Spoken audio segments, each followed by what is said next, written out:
Hello everyone, welcome back to my another video. മറ്റൊരു വീഡിയോയിലേക്ക് എല്ലാവർക്കും സ്വാഗതം. പോകണമെന്നുണ്ട്, പറയണമെന്നുണ്ട്, പഠിക്കണമെന്നുണ്ട്, ചെയ്യണമെന്നുണ്ട്, ഇങ്ങനെയുള്ള ആഗ്രഹങ്ങളൊക്കെ എങ്ങനെയാണ് നമ്മൾ ഇംഗ്ലീഷിൽ പറയുന്നത് എന്ന് പഠിക്കാട്ടോ ഇന്നത്തെ ക്ലാസ്സിൽ. അപ്പോൾ അതിന് വേണ്ടിയിട്ട് ഇംഗ്ലീഷിൽ ഉപയോഗിക്കുന്ന വേർഡാണ് വാണ്ട് ടു. അപ്പോൾ കൂടുതൽ എക്സാമ്പിൾസ് നോക്കാം. I want to study. എനിക്ക് പഠിക്കണമെന്നുണ്ട്. ഐ വാണ്ട് ടു സ്റ്റഡി, എനിക്ക് പഠിക്കണമെന്നുണ്ട്. ഐ വാണ്ട് ടു ഗോ, എനിക്ക് പോകണമെന്നുണ്ട്. ഐ വാണ്ട് ടു ഗോ, എനിക്ക് പോകണമെന്നുണ്ട്. ഐ വാണ്ട് ടു സ്പീക്ക്, എനിക്ക് സംസാരിക്കണമെന്നുണ്ട്. ഐ വാണ്ട് ടു സ്പീക്ക്, എനിക്ക് സംസാരിക്കണമെന്നുണ്ട്. അല്ലെങ്കിൽ എനിക്ക് സംസാരിക്കാൻ ആഗ്രഹമുണ്ട്, എനിക്ക് പഠിക്കാൻ ആഗ്രഹമുണ്ട്, എനിക്ക് പോകാൻ ആഗ്രഹമുണ്ട്, ഇങ്ങനെയൊക്കെ പറയാൻ വേണ്ടി വാണ്ട് ടു ആണ് ഉപയോഗിക്കുന്നത്. ദേ വാണ്ട് ടു കം, അവർക്ക് വരണമെന്നുണ്ട്. ദേ വാണ്ട് ടു കം, അവർക്ക് വരണമെന്നുണ്ട്. വി വാണ്ട് ടു ഡു, ഞങ്ങൾക്ക് ചെയ്യണമെന്നുണ്ട്. വി വാണ്ട് ടു ഡു, ഞങ്ങൾക്ക് ചെയ്യണമെന്നുണ്ട്. വി വാണ്ട് ടു ഡു, ഞങ്ങൾക്ക് ചെയ്യണമെന്നുണ്ട്. വി വാണ്ട് ടു സിങ്, ഞങ്ങൾക്ക് പാടണമെന്നുണ്ട്. വി വാണ്ട് ടു സിങ്, ഞങ്ങൾക്ക് പാടണമെന്നുണ്ട്. അവൾക്ക് പാടണമെന്നുണ്ട് എന്നാണെങ്കിലോ അവിടെ ചെറിയൊരു മാറ്റം വരുന്നുണ്ട്, അത് ശ്രദ്ധിക്കണം കേട്ടോ. She wants to sing. ഇതുവരെ നമ്മൾ വാണ്ട് ടു ആണ് പറഞ്ഞത്, വാണ്ട് ടു ആണ് പറഞ്ഞത്. ഇവിടെ നമ്മളൊരു എസ് കൂടുതൽ വരുന്നുണ്ട്. ഷീ വാണ്ട്സ് ടു സിങ്, അവൾക്ക് പാടണമെന്നുണ്ട്. ഇനി അവൾക്ക് എന്നുള്ളിടത്ത് അവന് എന്നാണെങ്കിലോ അവിടെയും വാണ്ട്സ് തന്നെയാണ് ഉപയോഗിക്കുന്നത്. വാണ്ട്സ് ടു എന്നാണ് ഉപയോഗിക്കേണ്ടത്. അവന് സഹായിക്കണമെന്നുണ്ട്.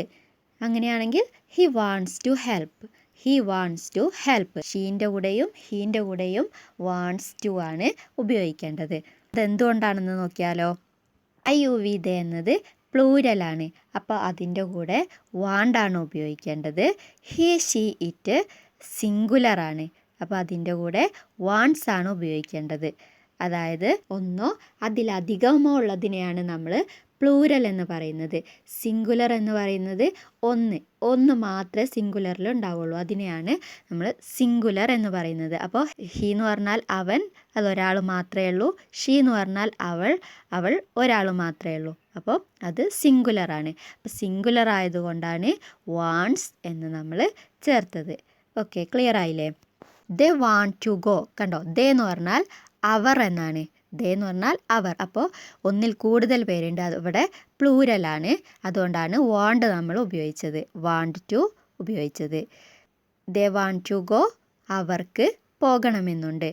വി വാണ്ട് ടു ഗോ, ഞങ്ങൾക്ക് പോകണമെന്നുണ്ട്. വി വാണ്ട് ടു ഗോ, ഞങ്ങൾക്ക് പോകണമെന്നുണ്ട്. വി എന്ന് പറഞ്ഞാലും ഞങ്ങൾ എന്നാണ് അർത്ഥം വരുന്നത്. അപ്പോൾ പ്ലൂരലാണ്, ഒന്നിൽ കൂടുതലുണ്ട്. വി എന്ന് പറഞ്ഞാൽ ഒന്നിൽ കൂടുതൽ ആളുകളുണ്ട്, അപ്പോൾ വാണ്ട് ടു ആണ് ഉപയോഗിക്കേണ്ടത്. ഞങ്ങൾക്ക് പോകണമെന്നുണ്ട്. ഇനി he wants to go, he ആണ് വന്നത്. ഹി എന്ന് പറഞ്ഞാൽ അവൻ എന്നാണ്, അവൻ ഒരാൾ മാത്രമേ ഉള്ളൂ, അതുകൊണ്ട് സിംഗുലറാണ്. അപ്പോൾ അവിടെ നമ്മൾ എന്താണ് ഉപയോഗിച്ചത്? Wants. Okay, he wants to go, അവന് പോകണമെന്നുണ്ട്. ഇനി ഷീ വരികയാണെങ്കിൽ ഷീ വാണ്ട്സ് ടു ഗോ, അവിടെയും വാണ്ട്സ് ആണ് വേണ്ടത്. ഷീ എന്നാൽ അവൾ എന്നാണ്, അവൾ ഒരാൾ മാത്രമേ ഉള്ളൂ, അപ്പോൾ സിംഗുലറാണ്. ഷീ വാണ്ട്സ് ടു ഗോ, അവൾക്ക് പോകണമെന്നുണ്ട്. I want to go, you want to go, they want to go. He wants to go, she wants to go. I want to, you want to, they want to. He wants to, she wants to. പിന്നെ നമുക്ക് ഏതാണോ പ്രവൃത്തി വേണ്ടത് അതും കൂടെ കൂട്ടിച്ചേർക്കുക. Verb V1.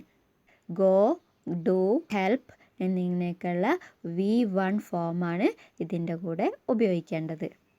അപ്പോൾ ഈ ക്ലാസ്സോട് കൂടെ തന്നെ വാണ്ട് ടു എന്ന ഒറ്റ വേർഡ് ഉപയോഗിച്ച് തന്നെ നമ്മുടെ മനസ്സിലുള്ള ആഗ്രഹങ്ങളൊക്കെ സംസാരിക്കാമല്ലോ. ഇനി നെക്സ്റ്റ് ക്ലാസ്സുമായി കാണുന്നത് വരെ ബൈ.